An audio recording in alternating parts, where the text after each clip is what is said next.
What is prayer?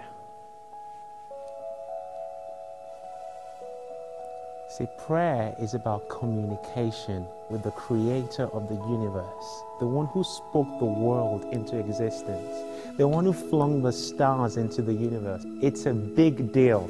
The fact that we have the opportunity to access this being through prayer. Many times we treat prayer as a way of getting God to do stuff for us, but actually prayer is about us entering into a place of encountering His heart for us.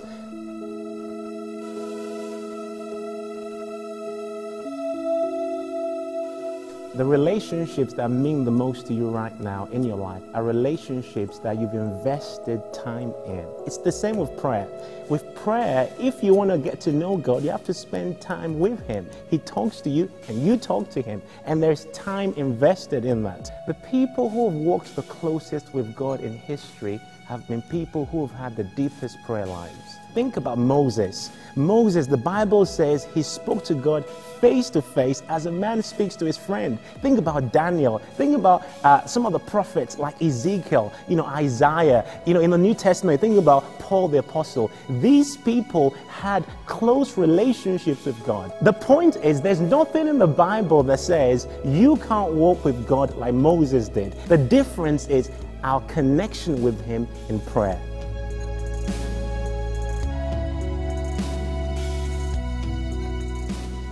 Life can be very busy. As young adults, there's so much going on around us, everyone trying to get our attention. And sometimes in the midst of all this, it's very easy to lose a desire for God. Leighton Ravenhill says, "The pastor who is not praying is playing. The people who are not praying are straying. The pulpit can be a shop window to display our talents, but the prayer closet allows no showing off." When you get alone before God, you're as naked as you can be because you got nothing to hide.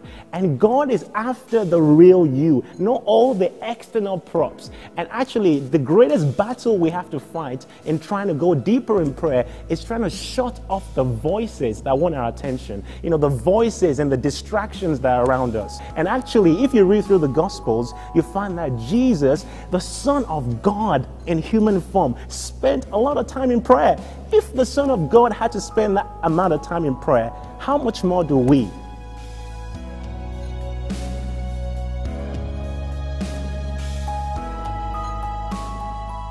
To passively live as a Christian is to actively backslide.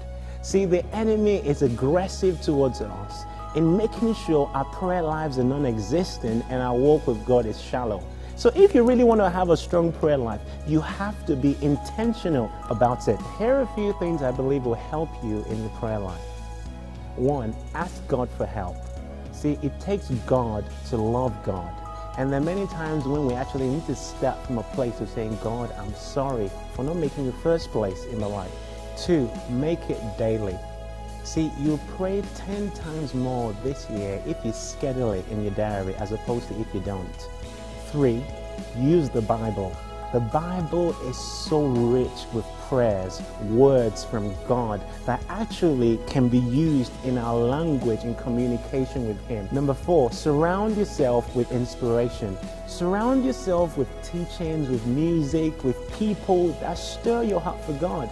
5, make corporate prayer a big part of your life. Prayer and the heart for prayer is more taught than taught. You can teach in prayer and listen to great teachings in prayer, but there's something about being in an atmosphere of corporate prayer that helps to inspire more prayer. 6, make a prayer list. As you read the Bible, what are the words that stir in your heart? What are the words God's been speaking to you about? What are the promises you feel God's been speaking to you personally? Write them down and pray over them before the Lord.